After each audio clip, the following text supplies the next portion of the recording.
Back to my channel. তো আমার নতুন ভিডিওতে সবাইকে অনেক অনেক ওয়েলকাম। তো আজকে আমার মেয়েদের স্কুলে সরস্বতী পুজো উপলক্ষে চলে এসেছি।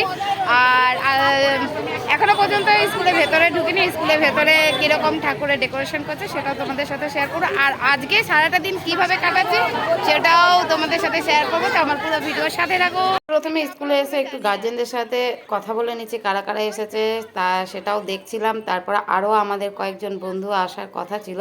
তো এই যে দেখো কৃষ্ণা চলে এসেছে, আর আমাদের অনেকক্ষণ আগেই আসার কথা ছিল, কিন্তু আমাদের সবারই লেট হয়ে গেছে। তো তারপর স্কুলের ভেতরে বলবো ইন্ট্রো দেবো মিলেই, যেহেতু স্কুলের ভেতরে কি হয়েছে আর অনেক দিন ধরেই এখানে পুজোর প্রস্তুতি চলছিল, আর সেটাই দেখবার জন্য আমি চলে এসেছি। ভেতরে কি ডেকোরেশন করেছে আর ঠাকুরটাও কেমন এনেছে সেটা দেখতে চলে এসেছে। আর এই যে আমরা সবাই মিলে স্কুলের দিকে চলে যাচ্ছি, আর ঠাকুরের কি সাজানো হয়েছে সেটাও দেখব। তো এই যে আমাদের সরস্বতী ঠাকুর, আর আমি একটুখানি ভিডিও করলাম। আর অনেক মানুষজন এসেছে, আর প্রতি বছরই এখানে সরস্বতী পুজোতে অনেক স্টুডেন্টরা আর চালের জিনিস নিই না, খাই না, একটু মাঠটা ঘুরে আসি। এরা আবার নিয়েছিল, আর এখানে খাও তোমরা আস্তে সাবধানে খাও, গরম গরম আছে। আচ্ছা তাহলে সাবধানে খাও। এই যে ভাবলাম যে এই দেখি যে বড় মাঠটা আছে, এই মাঠটায় কি করেছে একটু দেখতে যাই। তো তারপরে এই মাঠটাতে এসে দেখছি যে তেমন কিছু করেনি, যেহেতু পরের দিনকার এদের স্কুলে প্রোগ্রাম আছে। আর এই একটু ছেলে মেয়েদের একটুখানি দেখিয়ে নিলাম।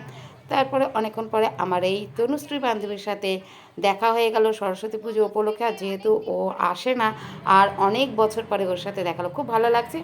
আর এইভাবে অনেকক্ষণ সবার সাথে দেখা সাক্ষাৎ হলো। আর অনেকক্ষণ মেয়ের জন্য ওয়েট করছিলাম। মেয়ে যেহেতু বাইরে একটু ঘুরতে গেছিলো ওর বান্ধবীর সাথে, তারপর অনেকক্ষণ ওয়েট করছিলাম। স্কুলে অনেকক্ষণ বসেছিলাম, অনেক মানুষজন আসছিল, ছেলেমেয়েরাও আসছিল। তো তারপরে আবার তৃষা অনেকক্ষণ পরে আসলো, তারপরে ওর সাথে এবার আমরা বাড়ির দিকে রওনা দেবো। বাড়িতে যাবো না, এবার যাবো আমার এক বান্ধবীর বাড়িতে। তো বান্ধবীর বাড়ি যেতে গিয়েই এখানে রাস্তায় একটা সরস্বতী ঠাকুর দেখলাম, অনেক বড় প্যান্ডেল করেছে। তারপরে একটুখানি সরস্বতী ঠাকুরের ভিডিও করছিলাম, আর একটু প্যান্ডেলের চারিদিকটা তোমাদেরকে দেখাচ্ছিলাম।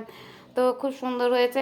আর আমাদের এখানে তেমন একটা সরস্বতী পুজো তেমন একটা বড় করে হয় না ঠিকই, কিন্তু আমার ছোটোবেলার কথা খুব মনে পড়ে যে ছোটোবেলায় আমাদের পাড়াতে 7 দিন ধরে সরস্বতী পুজোর আমরা আনন্দ কাটাতাম।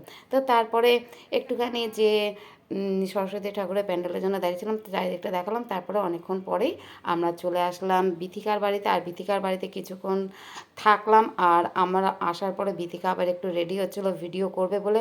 তো আমি আবার ওদের বাড়ির একটু চারিদিকটা ওকেও দেখাচ্ছিলাম, যে আমি আসার পরে ভাবলো যে আমি যখন এসেছি তাহলে ও একটুখানি রেডি হয়ে নিক, তারপরে আমরা দুজন মিলে ভিডিও করব।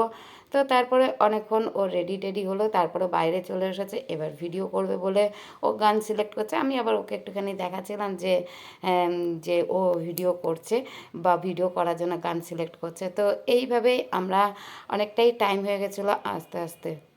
তো আজকের ভিডিও এখানে এন্ড করছি। তোমরা সবাই ভালো থেকো, সুস্থ থেকো। আজকের ভিডিও যদি তোমাদের ভালো লেগে থাকে তাহলে সবার সাথে শেয়ার করো।